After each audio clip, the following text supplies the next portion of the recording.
back when I was in high school, she was my wife. I put pretty much, you can say, put her away. But okay, I find a woman now and say she's a virgin. You saying I can marry this woman, right? Is that what you saying? If I meet a woman right now and she's a virgin, I can marry her. Yes or no?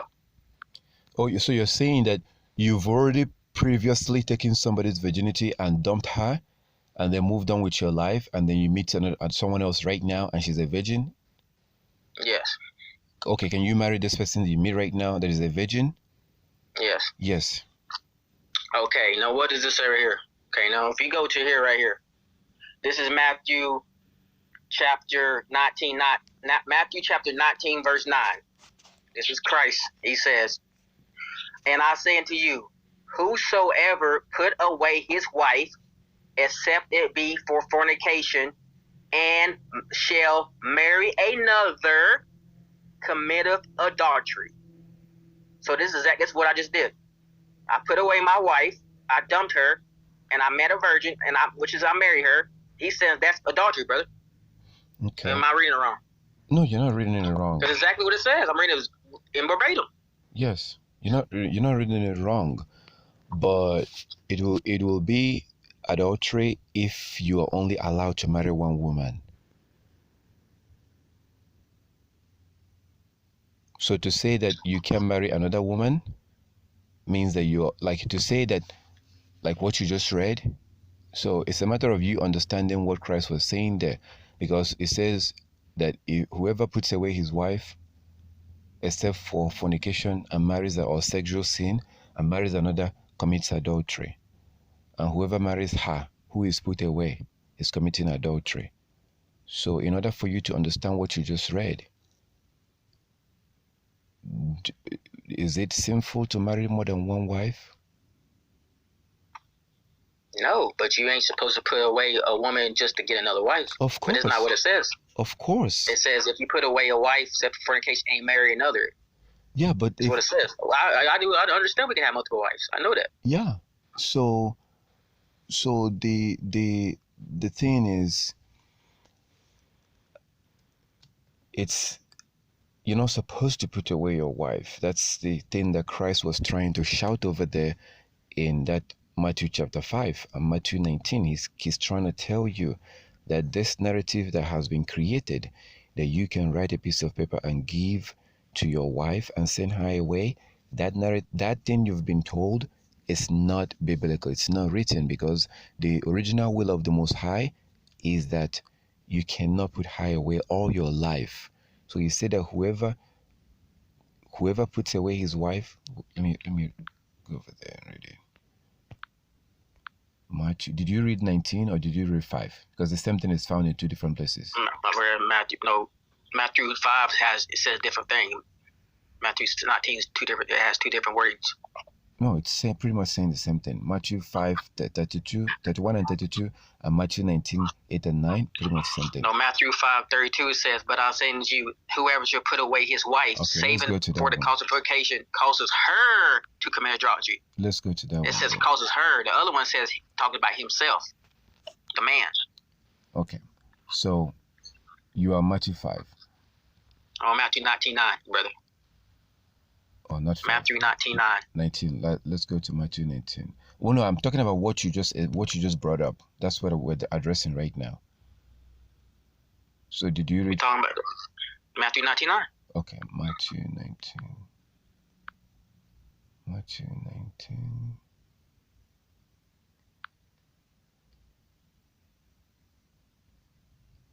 All right, so from verse 7, they said unto him, why did Moses then command to give a written of divorcement to put her away? He said unto them, Moses, because of the hardness of your heart, suffered you to put away your wives. But from the beginning it was not so. So he's referring to Deuteronomy chapter 22, where the Most High said, you're not supposed to do that. Okay. Because once you take her virginity, you can't put her away. From the beginning it was not so. And I say unto you that whosoever shall put away his wife, except for fornication, and shall marry another commit adultery. Whoever married her which is put away doeth commit adultery. Okay, so like as I said, let's go back to your example that you gave. If you take a woman's virginity, like you explained, you didn't know who you were, you lose track or whatever, and you move on, and later on into the future, you meet someone else, you meet another woman. Can you marry another person? First thing that you do is exactly what I did. Okay, like you asked me when you came in today. What you should do is to do exactly what I did, which is to go back, go and look for her. Go look for her, make an attempt to find her. You have to make an attempt. If you're someone that fears you're going to have to make an attempt to look for that person. And if you do find them, the first question you're going to ask them is, find out if they've been with other people. Have they been with other people? Because this is what the Bible was talking about in Deuteronomy chapter 24. So Deuteronomy 24, that is the whole point of that Deuteronomy 24, that if another man lay with your wife. Do you want to read that? Deuteronomy 24 from verse 1 to 4.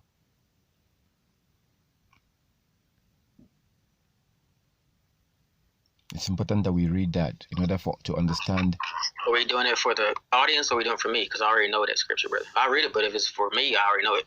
Okay, so you do know that it says that if another man lay with your wife. Yes, she's defiled. Yeah, correct. Then you can't take her back, right? Correct. All right, so now let's take that up, apply it to the scenario that you mentioned. So you took this woman's virginity when you were in college. You didn't know the scripture. You didn't know you were Israelite. After that, you guys broke up. She moved to a different state. You moved to a different state. And then say 5 years later or 10 years later, your eyes open. You realize you're an Israelite. You start learning all these laws. So the first thing to do is to try to find her. You have to find her. You have to attempt to find her. So when you find her, you're not going to start talking about marriage. No, you can't do that. So find her, and find out what's going on. What's happened?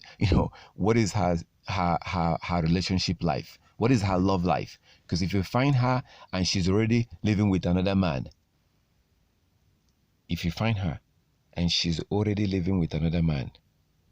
based on your knowledge of Deuteronomy 24, can you go take her? Can she be your wife? No, she can't. So does that mean that you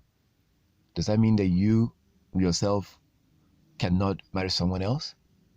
No, you can't marry someone else because you're not limited to marry only one wife. You're not limited that you must marry only one wife. So in order for you to understand what Christ was saying there, you have to understand Deuteronomy 24 and also the fact that you can have more than one wife. As I always tell you guys, it tells you right there in Matthew 13 from verse 34 to 36 that Christ spoke in parable, and without parable he did not speak. Let me tell you guys something that you might want to think about. See, I'm going to say this real quick. I'm not going to go for too long. Real quick, just bear with me. Okay. Let me tell you something that we've been conditioned to think that God is, he is such a nice guy and he wants everybody to understand his word and he wants everybody to be saved and understand his word and understand everything. My brothers and sisters, that's the opposite. The Most High is not in a hurry for everybody to understand his word. That is why he told you that there's going to be a famine in the land, but not a famine of food, but famine of his word. The Most High can cause people to not understand his word. Even Daniel couldn't understand what was being explained to him in the book of Daniel, chapter 12. And then you look at the book of Ezra, second Esdras. You see that he told Prophet Ezra to put some books away and not show it to everybody. So there's a reason why Matthew 13 from verse 34 to 36, there's a reason why Christ spoke in parable. which the fact that he spoke in parable contradicts everything we've been taught about Christ. You know, he was speaking in parable. What does that tell you? What's the point of speaking in parable if God couldn't wait for all of us to accept his word and everything? No. The Most High is looking at all of us. If he sees that you're humble and you have a spirit of a baby, if he sees that you have a spirit of a baby, he will let you understand his word. If he thinks that you have an arrogant spirit and you think you're something that you're not, he's not going to let you understand his word. So how can you have this man that's supposed to come and save the whole world walking around and saying stuff that people don't understand? I'm not the one that wrote Matthew 13.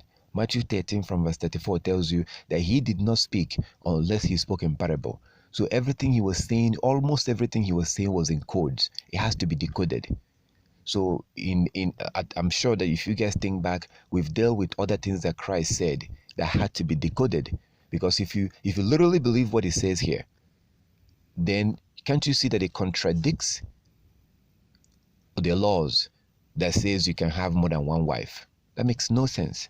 It contradicts it. So how can Christ say you cannot marry someone else when the law says you can have more than one wife? It makes no sense.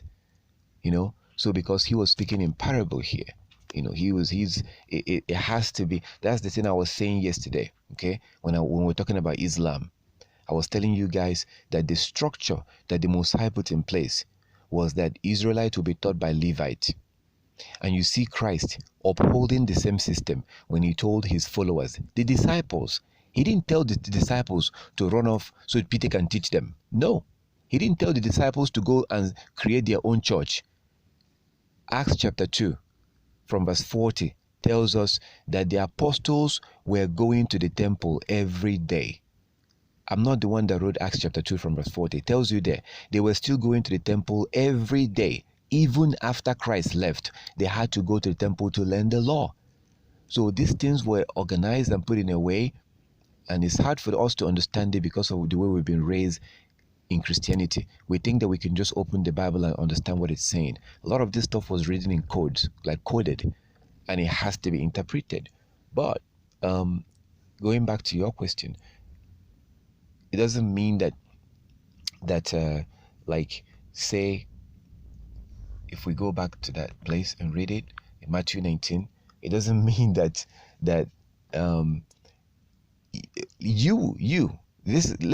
let me actually tell you what Christ was saying there. If you, my brother, or me, I marry a woman, everything is good, she's doing what she's supposed to do, for whatever reason, she's doing everything she's supposed to do. I don't know if you're listening if you can say hearing me, because I'm explaining to you what Christ is saying there. So here's what Christ was telling you. So you pretty much saying, if he's saying you put your wife away because you don't like her just to get another wife, what you saying? Yeah. The Most High will hold you for sin of adultery.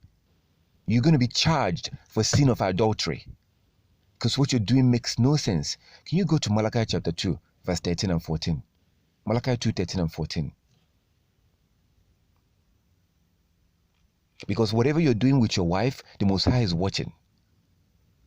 As long as she's your actual wife, whatever you're doing with her, Yah is watching to see who is oppressing who is not playing their role. The Most High is watching, and he doesn't play pasha.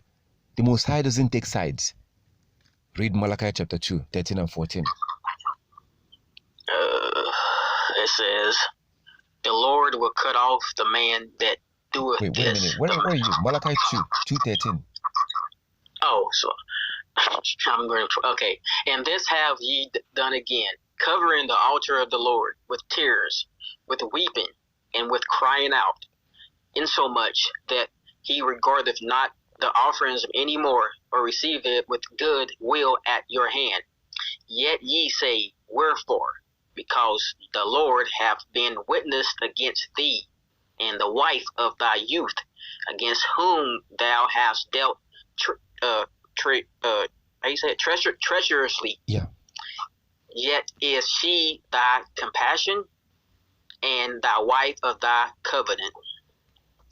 Okay, so this is the Levite. The Most High was talking to the Levite in Malachi chapter 2. And at some point, the Most High stopped answering their prayers, stopped accepting their offerings. They realized that the Most High was no longer accepting their offerings, but they couldn't understand why. They couldn't figure out why. So they will get ready, they will go into the sanctuary, they will go to the altars, they will go into the house of Yah, and they'll be praying and crying. They will just sit there and cry. Bunch of grown men. They were crying because they couldn't understand why. And the Most High didn't tell them why. He just simply stopped answering their prayers. The Most High is not playing. The real God is not the one that you've been taught. Like, this idea that we've been given that, oh, there's a war going on between God and Satan. Let's go out and win souls for God. Let's go win souls for Jesus. Which war are you talking about? There's no war going on. The Most High is in charge of everybody, including Satan. And the Most High will watch you to see. The Most High will deliberately block you from understanding His word. This is majority of the people that you see today. They act and they think that they understand it. They have no idea. They will brag and tell you, I've read the Bible from Genesis to Revelation. I've read the Bible cover to cover. They think that you understand it by reading it. No. There's a spirit behind it. So back to Malachi chapter 2:13. These people, the Most High stopped answering their prayers because of the way they were treating their wives. So if you marry a woman,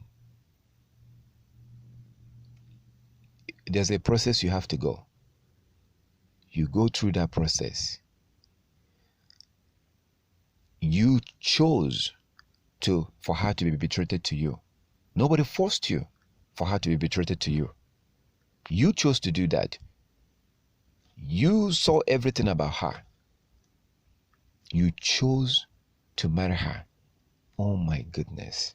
The reason why you guys may not understand this, because you don't understand how important virginity is. Because right now, virginity sex has no value anymore. Sex has no value. Women used to have a lot of value. A woman used to have a lot of value in the past. You can't just have sex with a woman just because you want to. It's going to cost you. You're going to have to make huge commitment before you can even see her laps or even see her hair. Yeah, you can't even see her hair.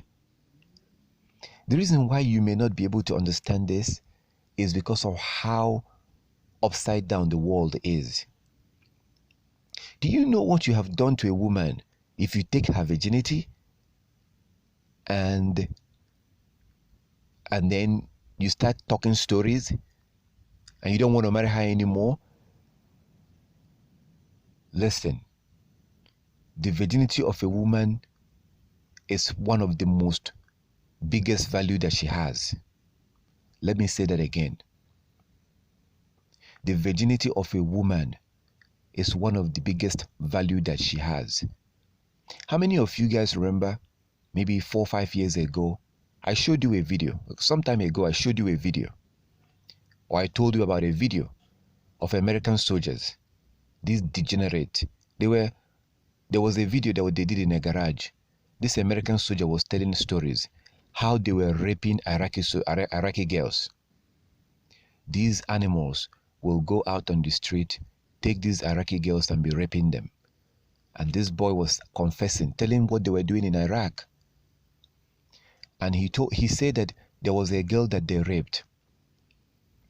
After raping her, she killed herself. She committed suicide. And I think they asked him, why? Why would she do that? And they were saying, well, because of their culture.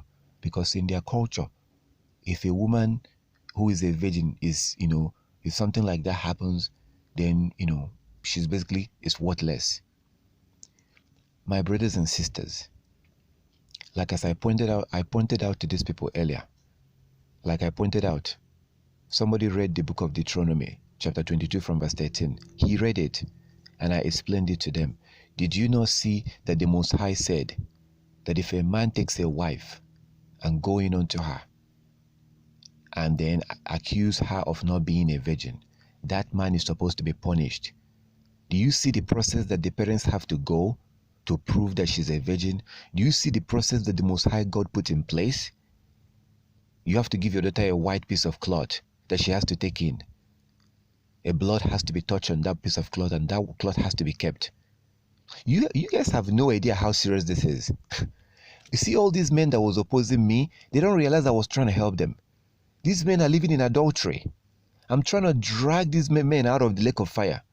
These men are all living in adultery. They see me as an enemy. I'm trying to help these men. They don't even realize it. They're living in adultery. So the Most High said that if a man lies and claims that she was not a virgin, that man is supposed to be punished. He will now pay double of what he paid for her bride price. But if it is true that she was not a virgin, if it's true that he got on top of her after marrying her and had sex with her for the first time and she was not a virgin, that girl is to be put to death. Hebrew women understood this. Hebrew men understood this. My brothers and sisters, this is the reason why Arab people cover themselves the way they do. Nobody wants to die. No girl wants to die. No man wants to lose his daughter. This is why they cover themselves the way they cover themselves, to avoid arousing a man, to avoid seducing a man that may come after them and start bothering them, or worse, rape them. Because when a girl loses her virginity, she's devastated. Her value is in her virginity. She has other values, like her character, how much of a woman she is. Is she trained on how to cook? Has she been trained on how to cook? Has she been trained on how to be a wife? Have she been trained on how to take care of babies? These are other qualities that a woman has to have before you marry her. But the number one, the one that bears more than 50%, at least 60% of that value, of that quality, her value is on her, whether she's a virgin. Whether she's a virgin. Okay. That's why do you think Joseph wanted to put Mary away? I always ask that question. Why do you think Matthew 1:19, Joseph thought that Mary was no longer a virgin? And he's like, I'm not gonna take that. No. Why would he want to put Mary away? You know? So if we go back to the question at hand in Matthew 19, when you take a woman's virginity, that is why the Most High say, if you rape a woman, it's death sentence. You will be put to death. If you rape a woman, if you rape my daughter, I will kill you in 2021. Did you hear that? You rape my daughter, I'm going to put you to death. You will die. You will die. And the Most High will not do anything. Like the Most High is not going to, he's not going to fight for you. Because when you rape a woman, when you rape a woman, you literally destroyed her life. Destroyed. Some women will go and commit suicide.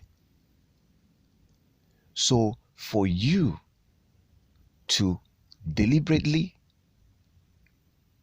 show your interest on a young woman, you approach her family, you pay her bride price, you do all these things, and then you take her virginity, and then you start telling stories.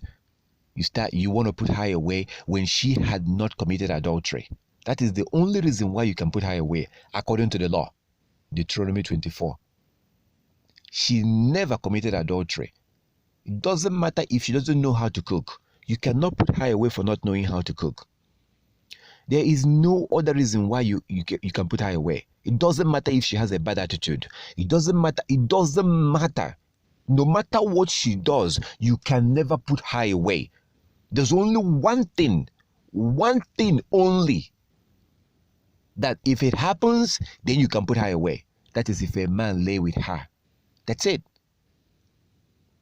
So if you take her value, and she has not broken the law by committing adultery. Maybe you say that she doesn't know how to cook, or she has an attitude, or she's not submitting. That's rubbish. It doesn't matter. Is she supposed to do those things? Of course not. But if she's doing it, if she's being stubborn, if she's doing this, it doesn't matter. Go marry someone else. Go get another wife. That's what happened to Vashti in Esther chapter 1. If you think that your wife is not doing whatever she's supposed to do, then go get another one. But you cannot put her away. In the book of Esther, did that king put Vashti away? No. You can go marry someone else, but you can't put her away. But if you do have the nerve, after seeing all the laws of the Most High, after seeing Deuteronomy chapter 22, verse 28 and 29, where he clearly tells you that you cannot put her away. After seeing all this stuff, you still have the nerve to put her away, the Most High God will charge you with adultery. He will charge you with sin of adultery, because she had not done anything that deserved for her to be put away. When you put her away, you are the one that volunteered. You are not her. She didn't force herself on you. Women don't force themselves on men. Not like right now. Right now, people are being taught to go after the man that you want. If you want a man, go after her. Now you see videos and on the internet where women are proposing to men. No, that is the opposite back then. So you are the one that came to her. You are the one that came to her family. You are the one that's supposed to request for betrothing so that you can study her. Why do you think? Let me ask you guys something. I want to ask you a question. When the angel was talking to Joseph about Mary, were they married yet? Have they had sex yet?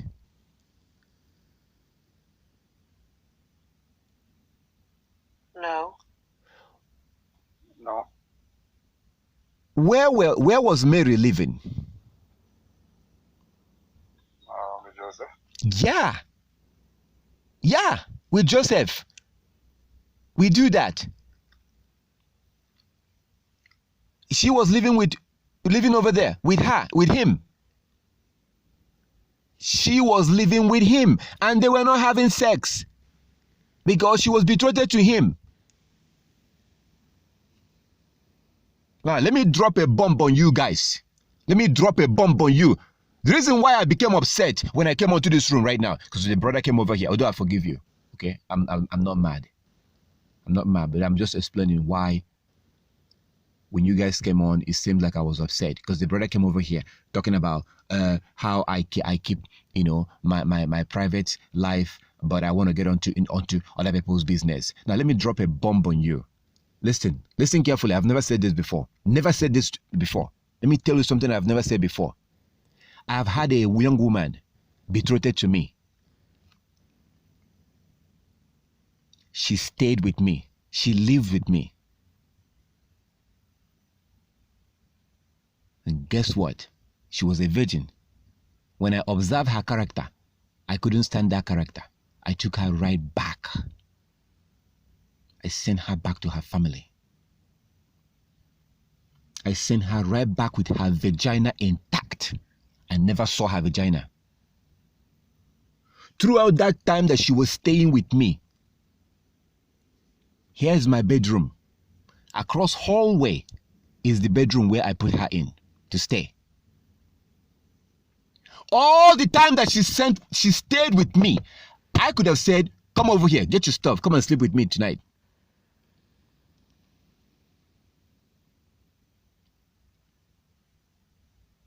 At night, I will bring her out at the balcony and be asking her questions.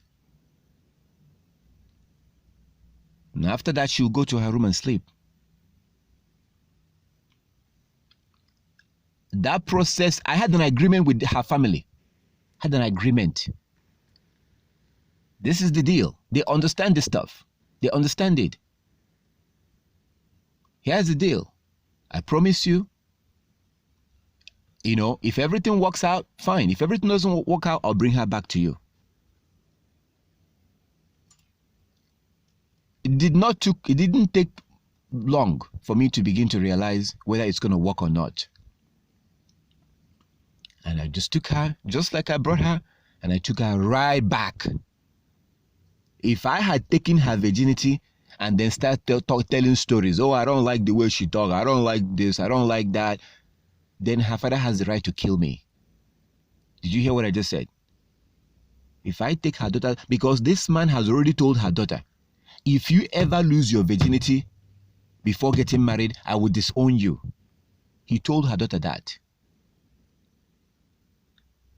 And the man, now you guys might think that this is you might be thinking, the Most High knows everything I'm telling you, whether it's true or not. I'm not going to sit over here and lie to you about this stuff. I don't have to tell you all this stuff. I don't have to tell you this. So some of you might be thinking, yeah, brother, what you're saying might be possible if you go inside a village somewhere, if you go in the middle of nowhere. It might be possible. No, this is not in the middle of nowhere. This girl's father is a police officer. This girl's father is a police officer. Her mother is a businesswoman. These are not like some local 70 or 80 years old people who don't know what's going on in the world.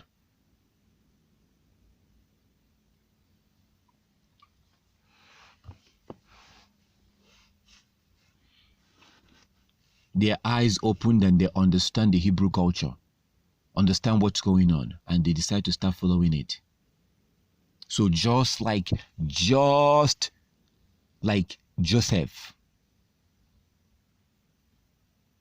I didn't take her back because I thought she lost her virginity. No, I know she was still a virgin because her parents told me. So when I observed her, it's called betrating. When I observed her and I realized that I don't think this is gonna work, I took her, I packed her stuff, and I took her back. Took her right back to her family. Just like they gave her to me, I brought her back to them. And I gave her to them. Here's your daughter. And I know as soon as I left, her mother will speak to her the same day and ask her, did he touch you? I know she would make sure that everything is still okay. And everything is still okay. Now, did I have thoughts of laying with her? Yeah. Because when I took her, her father told me, he said, I just want to let you know that, I understand what you teach. I understand what the scripture says about biblical marriage. But I just want to let you know that her grandmother, my mother's wife, they are going to want you to do some kind of, like buying them stuff. They have this tradition that they have where you have to buy stuff for the relatives of your wife. So they might want you to do that, and I would like that to be done. And I'm like, okay, sure. So while she was in my custody, I could have at any moment laid with her. I could have. But there is something that the law does to you. The law restricts you. The law restricts you. The law gives you control. You have self-control that you're supposed to have. So that thing that you see there that Joseph did, just like Joseph, I had someone stayed with me and I took them back. I took them right back. If I wanted to marry them, I could have just married them. I could have either go pay her bride price or have sex with her. It's between she and I. And I would just go pay her bride price. But within my heart, I decided that I don't think this is going to work. Because I observe certain things. That's why we have betrothing. And sex don't happen when you betroth. No sex. No sex. It's not just Joseph. It's also Jacob with Rachel. Joseph did not have sex with her after he finished paying the bride price for 7 years. He never touched her. So, the virginity of a woman is part of her value. When I keep screaming and shouting and screaming about the Europeans, they are the ones that have normalized this whoredom. But I don't blame them. Why don't I blame the Europeans? Because they are children of Satan, just like we are the children of the Most High. We, the Israelites, are the seed of the Most High. The Europeans are the seed of Satan. I don't blame them for doing the work of their father. I should be busy doing the work of my father. And part of my work is to warn you to stay away from these devils. Look how they have normalized boyfriend and girlfriend. Today, what does an average woman has to offer you? Zero. Nothing. Nothing. What does she have to offer you? Her degree. So I want you to understand that the virginity of a woman is so important that the Most High said that if she loses it carelessly, she is to be put to death. So if you go and marry her, you had the opportunity to betroth her and check her out. Check out her character as long as you want. And you can end that betrothing anytime you want. You can end it. Her family can end it too. Her family can say, okay, because while you're checking her out, her family is checking you out. While you're checking her out, her family is checking you out. So they can end that betrothing at any time and take back their daughter. She doesn't have a say in all this stuff. Let me say that again. Let me say it slowly. She doesn't have a say in all this stuff. This is the job of her family. Sirach 7:25. Sirach 7:25. Or Ecclesiasticus 7:25. That book has two names. Sirach 7:25. So just like you have the right to say, no, thank you. Like Joseph said, no, thank you. And wanted to put Mary away. Or like I did. Just like you have the right to end the betrothing, her family also has the right to end the betrothing. There's nothing you can do about that. As soon as you penetrate her, as soon as you go into her sexually, her family can no longer take her back. She's your wife now. She now belongs to you. Her family cannot interfere. Her family cannot get involved. Her family cannot even tell her what to do anymore. Do you understand? As soon as you take her virginity, her family, her mom or dad can no longer tell her what to do. She's no longer in their custody. She's no longer under their authority. She's now your wife. If they interfere to tell her what to do or advise her, then that means that they want to destroy her family. They want to destroy her marriage. And she's the one that will suffer. They are now putting her in trouble. So again, let me go back to this thing and stop there. If you know what the Most High said about virginity of a woman, and then you had the opportunity to betroth her, so you can check her out and see if you want to marry her or not. You had all this process, and after going through all this process, you marry her, and then all of a sudden you start complaining, you deserve to, I don't even know what to call you. That is why the Most High said that he will charge you with adultery. If you put her away and go marry another person when she hadn't done anything to you, when she did not commit adultery, you want to put her away so you can go get another wife? You can go get another wife without having to put her away. You can go get another wife without having to put her away. But if you want to put her away and then go get another wife, you're wicked. You are evil. You're wicked. Because you don't have to put her away. You can just go get another wife. So why would you want to put her away and then go get another wife? And then now she's going to go be by herself. What about her sexual need? What about her sexual need? So when she wants sex, what is she going to do? Because when you marry her, these are all the stuff you're signing up for. You're signing up to provide for her. You're signing up to provide for her. And also to take care of her sexual need. So who's going to take care of her on all those levels? Now you're putting her in a situation. What is she going to do when she wants to have sex?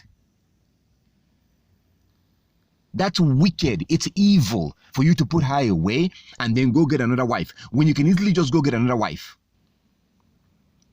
Let me tell you another personal story, since you want personal story. I grew up in a polygamous family.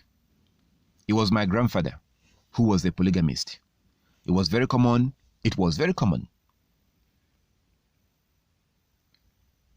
He married about 4 wives. My grandmother was the eldest. When I was growing up, one of my grandfather's wife, the only one that is still alive till today. All the other wives are dead. My grandfather is dead. All his other wives are dead. This one is still alive. This one is still alive till today. I don't know what happened. I just don't know. But as I was growing up, this woman lived in a different compound. My grandfather had a lot of land. He had buildings in northern Nigeria, in a place called Kano, where the Muslims lived. That was where my grandfather lived. That was where my grandfather had most of her kids, or some of her kids, or his kids, in Kano, Nigeria. So, as I was growing up, I noticed that we all lived together in our massive compound, big compound. We even live with tenants. There are tenants that live with us because we have so many buildings, so many houses. We have two-story building, 2, plus the 1-story building that we live on. So we had a lot of room, to the point that we have other families that live with us and they pay rent. And we still had space. That is how you do polygamy. Not cramming in 1-bedroom apartment. I mean, I'm not saying that you must. I'm not saying you must be rich and have a lot of building to do polygamy. That's not what I'm saying. There's no laws that say that you must. There's no law that say that you must have all that stuff before doing polygamy. But it will be better if you have some space, so everybody can have their space. There's nothing better than that. It's very good for everybody, including you, to have your space. So, as I was growing up, this woman and her children live about maybe like half a mile away from us. If there's any kind of big event, she and her children will come to our compound. So she is still, even till today, she is still the wife of my grandfather. And she was the one that gave birth to the first son, my father's first son. So, but I didn't get a chance to ask my grandfather, what happened? How come she ended up over in your other house, away from the main compound where we all live. All the other wives were in the compound where all of us live. And we have so much room. So why is it that she is living over there with her children? My grandfather kept her there. My grandfather owned that land. My grandfather built that house and put her in that house to stay there. And she's there till today. My grandfather died in 2001, I think. Or 2002. My grandfather died. So what's going on? Why is she over there? I never get to ask this question, and I was very close with my grandfather. We're very close. So I didn't get to ask him what happened. But my point is that he married other wives. Like you see in the book of Esther. So any man that decides to put away his wife for whatever reason other than that she committed adultery, she laid with another man. If you decide to put her away and then you're going to go marry another wife, you are a very wicked man. You're not even considering the consequences of what you're doing. You're not even considering the consequences that you're putting your fellow human being in a situation where they will be vulnerable to committing sin of adultery. Because then now, what is she going to do? What is she going to do? Brother Toby, What is she? Yeah. I'm sorry for interrupting, but I want to ask a question. I've been listening. Is it about this topic? Is it about what the brother asked? Yeah, about exactly what you're talking about. Okay, great. So, I know we always say if a man decided to put his wife away, except for fornication. So what if the wife commits fornication and the man decide not to put her away? Is that acceptable? No. If she commits fornication, if she has sex with another man, you must put her away. You can never have sex with her again. You can never do that. You must, according to the law in Deuteronomy 24. That is the whole point of Deuteronomy 24, verse 1 to 4. Those 4 verses, you have to put her. So once another man lay with your wife, once another man gets on top of her, not another man kiss her, you can't put her away because another man kissed her. You can't put her away because another man hugged her. No, that's not sex. Is it okay for her to be kissing another man? No. Another man's... Okay, I don't know if you guys have kids here, but I'm going to say it. I don't care. I'm going to have to say it like it is. If another man's penis goes inside her vagina, then that's it. That's it. Your relationship is done. It's done. So this is the reason why you see the Muslim women cover themselves the way they do. Because they love their husband and they don't want to be the cause of this situation that will end their marriage. So they cover themselves very well. Of course, that is part of our Hebrew culture. They cover themselves to avoid seducing men that can lead to a man chasing after her or a man raping her. Because even when she's raped, even in rape, like as you can see with Bilhah and Reuben and Jacob, Jubilees chapter 33. So if another man lay with your wife, brother, you don't even have a choice. If you keep living with her, if you forgive her and continue to live with her, you are now breaking the law in Deuteronomy 24, verse 1 to 4. The reason why I asked, because I was reading it say that if you divorce her and she marries another man, you can't take her back. It was mentioned in divorce. Like if you literally give her a bill of divorce, she goes with another man, marry another man, and that man put her away, you can't take her back. But the situation why I'm asking you is, like, men cheat on their wife, some wife cheat on their husband. I listened to a preacher that was giving marriage counsel to this couple, And what he was saying to the couple, that he was telling the man and the woman they need to stay together at all costs. And he gave an example where he said the man, the woman cheated on the man, and the man forgave his wife. And we should learn how to forgive people, and saying all of forgiveness and things like that. His conversation was in a relationship. It says till death do your part. So that could be everything is not going to be good. The devil is going to tempt people.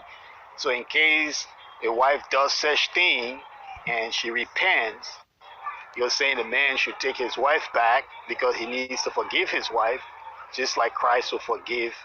When we say the prayer, the Lord's Prayer, forgive us, as we forgive those who, sin against us. So I wanted to know if that fits into this whole forgiveness. A wife who genuinely, the Hebrew Israelite woman, coming into the law, find out that, I can't do this. I want to be committed to my husband, and I want to repent, and I want him to forgive me.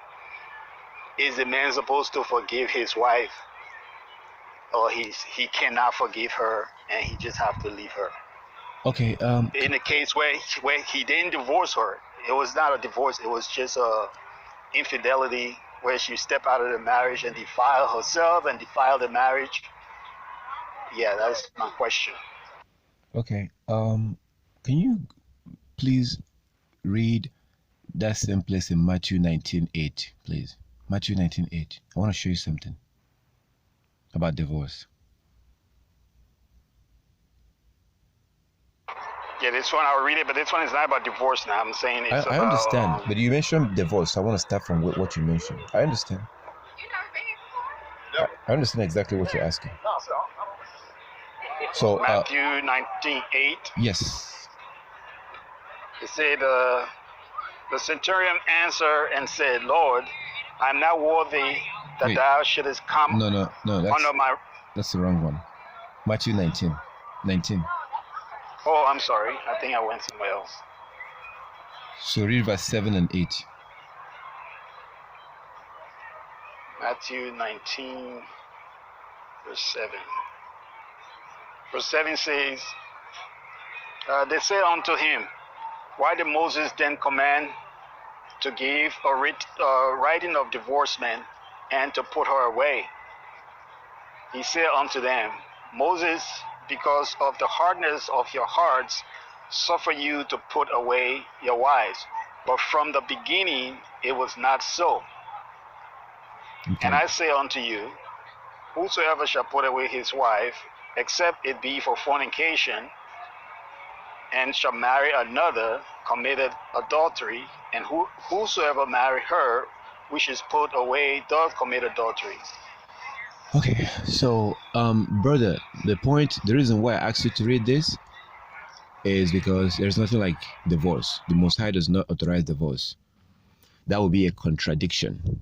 If the Most High said that if you take a woman's virginity, you can put her away all your life, except if another man lay with her. In this case, she's now defiled. So there's nothing. We don't do divorce, as you can see here. They asked him in verse 7. So how come Moses allowed us to do divorce? He said, because of the hardness of your heart. No man that is righteous will even consider that, or because they know what the Most High says. So it's not, that's why he says that it has been said. Christ said, it's been said. Whoever wants to put away his wife, let him write a piece of paper. It has been said because it wasn't written. Things that we do has to be written. It's written in the law of Moses. It was not written to do divorce. It has been said because of the hardness of their heart. Okay, so we don't do divorce. There's nothing like divorce. It's either she commits adultery, you put her away. That's it.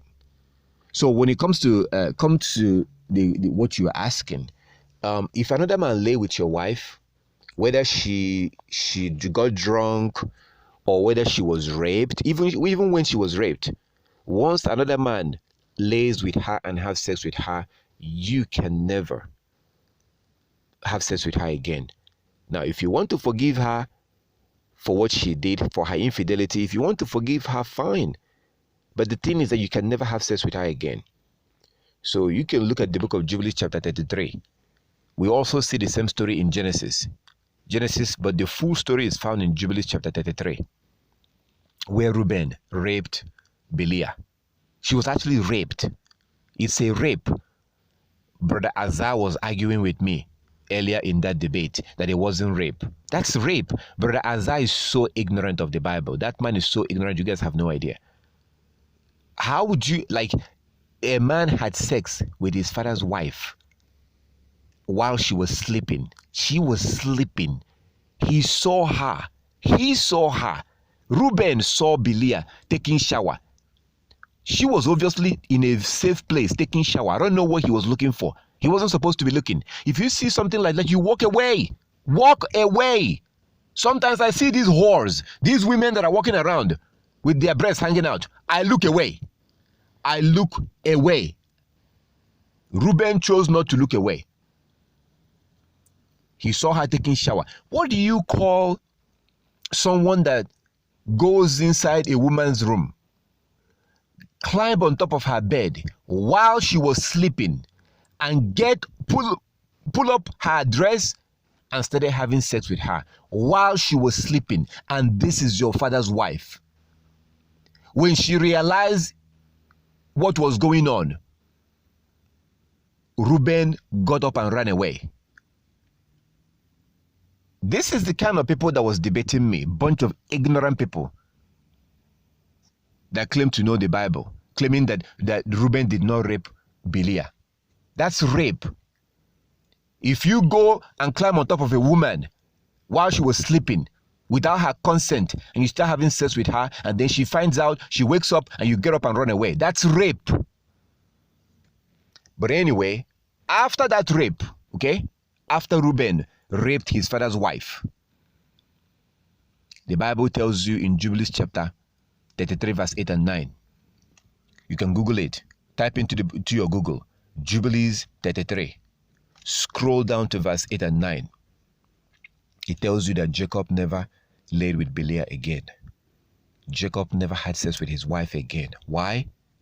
Because another man, Reuben, had sex with her. Belial herself was the one that told Jacob, I have been defiled. When Jacob came back from that travel, when Jacob came back from where he went to, when Jacob came back and wanted to have sex with Belial, she was the one that told her husband, you cannot have me. You can't have sex with me because I have been defiled. Jacob laid with me. Reuben laid with me while I was asleep. And the Bible tells you in Jubilees chapter 33 verse 8 and 9 that Jacob never had sex with Belial again, ever again. She was raped. So imagine your wife who deliberately start having sex with her co-worker or whoever she's having sex with, and then you find out, and then she start asking you for forgiveness. Can you forgive her and continue to live with her and have sex with her? Absolutely no, because she's been defiled. According to Deuteronomy chapter 24, verse 1 to 4. When another man lay with your wife, you can no longer have sex with her again. She's been defiled. The only time that another man can lay with your wife is if you die. As you can see in 1 Corinthians chapter 7. 1 Corinthians 7, 10 and 11. 1 Corinthians 7, verse 10 and 11. Paul said that if a woman wants to leave her husband, okay, sure, let her leave. But she has to remain unmarried. She cannot remarry. As long as that man that took her virginity is still alive. She can either reconcile with her husband or remain unmarried. I got a woman that called, this is like a long story, but I'm not going to tell you that story, but a woman that called me from Canada. You know, she had a similar situation, and she told me her story, how she left her husband because she wanted to teach her children the law. A white woman wanted to teach her children the law, but her husband refused. Her husband refused that she will never teach her children the law. So she left him and he was the one that took her virginity. So after she told me the story, I asked her, you do realize that he's your husband, right? Because he took your virginity. And their children are grown. Their children are all grown. Like some of them are grown. I asked her, you do realize that now that you left him, you can never remarry as long as he's alive? She said, yeah, I know. But teaching her children the laws of the Most High is more important to her. So no, brother, if another man lay with your wife, you can forgive her all you want, but you can never have sex with her again. According to Deuteronomy 24. I don't know if you have anything to say before I go back to Brother Haven. Brother Haven, so the point that Christ was trying to make over there is that in Matthew 19 is that it's wicked, it's evil for you to put this woman away when she hadn't committed adultery. She has not committed adultery. You put her away and then go marry someone else. That's wicked. So like I give you an example with my grandfather. My grandfather did not put his wife away. My grandfather had other wives. That woman is still living in that property till today. That woman is still his wife, even though he's dead. So, you know, if you have any issue with her, whatever, and you don't have any evidence, do you know how hard it is to prove that she committed adultery? You have to have 2 witnesses, or you have to go make her take an oath, as you see in Numbers chapter 5. You either have 2 witnesses or you make her go take an oath, according to Numbers chapter 5. If you suspect that somebody is having sex with her, if a spirit of jealousy comes upon you and you start suspecting that somebody may be having sex with your wife, then you make her go take an oath, you know, to find out if she's really having sex with somebody. If she is, then you can divorce her. But if not, you can't put her away. You cannot put her away just because you want to. If you want to go marry someone else, sure, go marry someone else.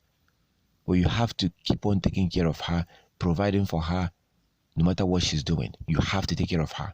You are obligated to take care of her sexually, or else she's now at risk of having another man taking care of her sexually, which will be an adultery, and you will be responsible for her adultery.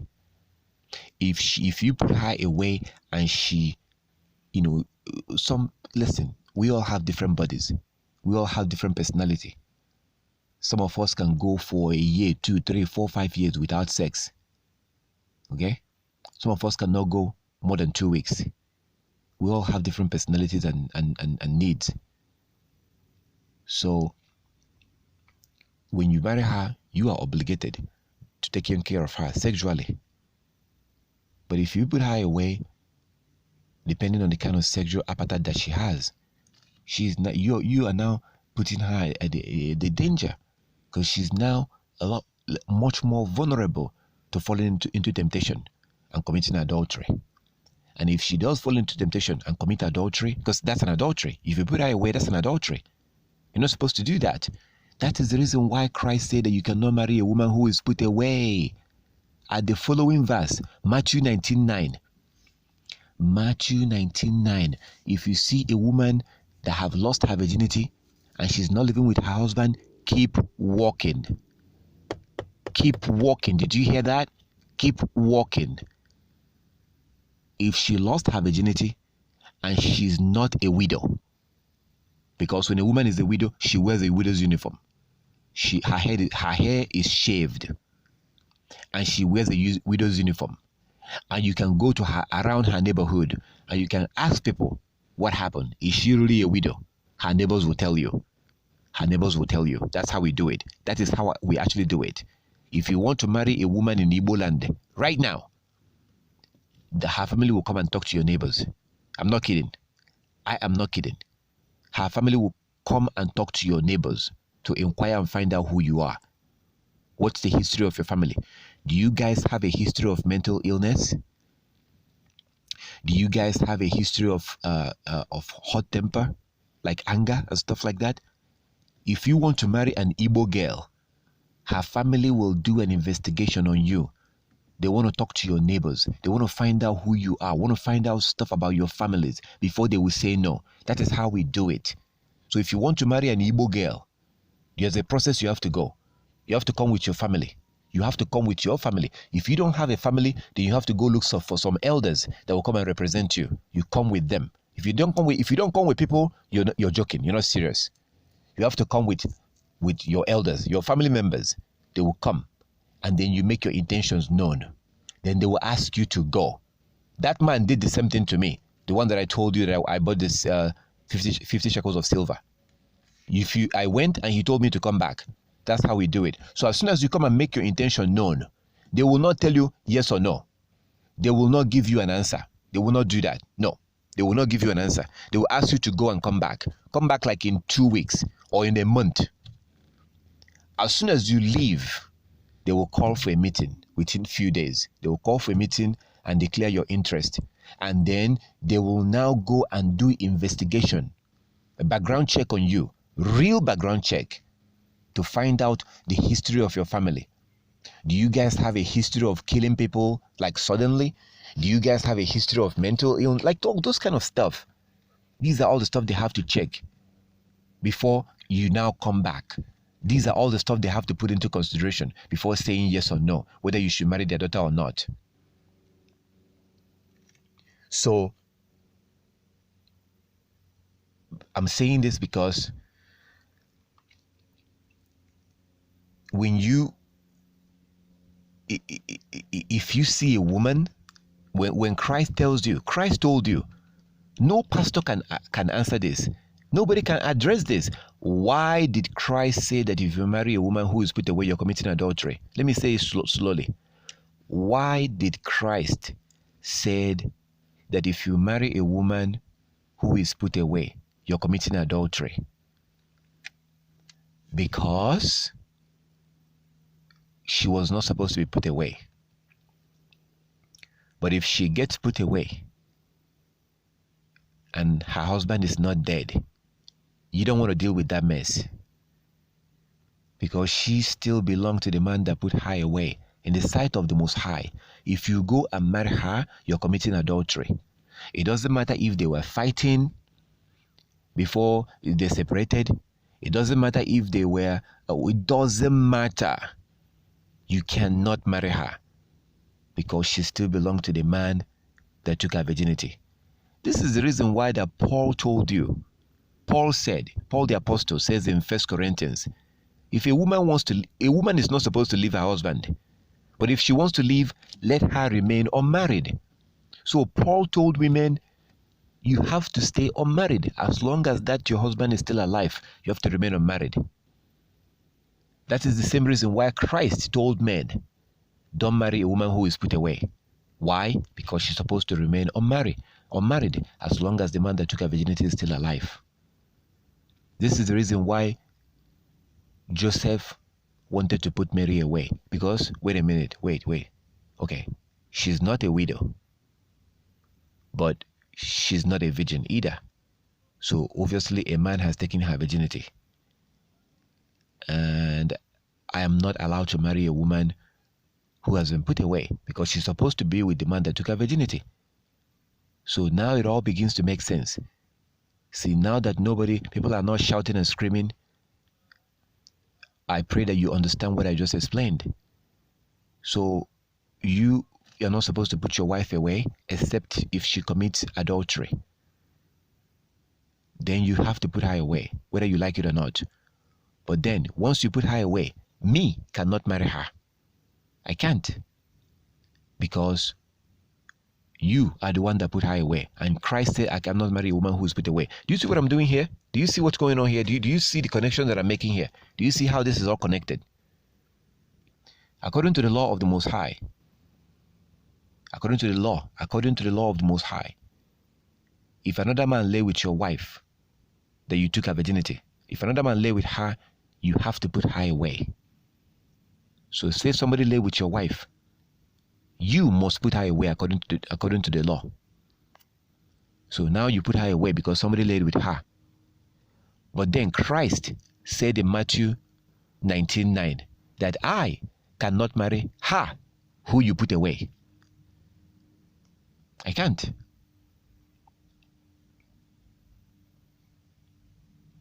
Again, I pray that this will now help you to understand why Arab women behave the way they do, why they cover themselves so much, to make sure that they don't create any situation that will lead to sexual sin. That is the opposite of what we are doing.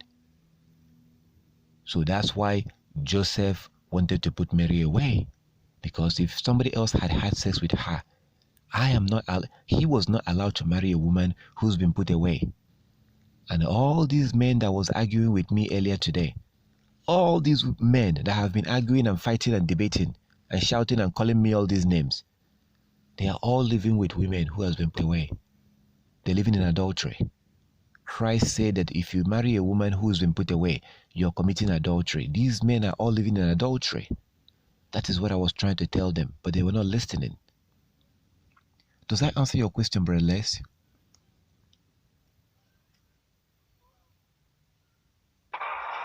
Yeah, absolutely. I mean, got no doubt what the scripture says.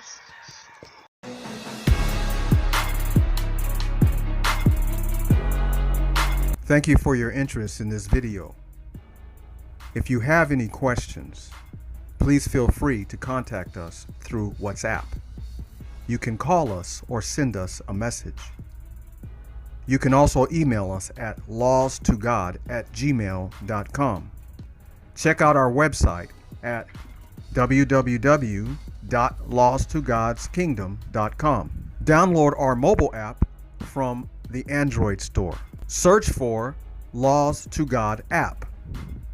You can also find us on Facebook. Just search for Laws to God.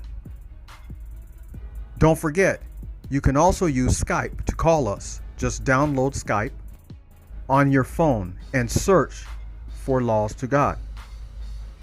If you are in South Africa and you need a congregation to worship with, give us a call. For more information that we don't have here on YouTube, please download our app and check out our website, www.lawstogodskingdom.com. Help us spread this truth by sharing this video on your social media.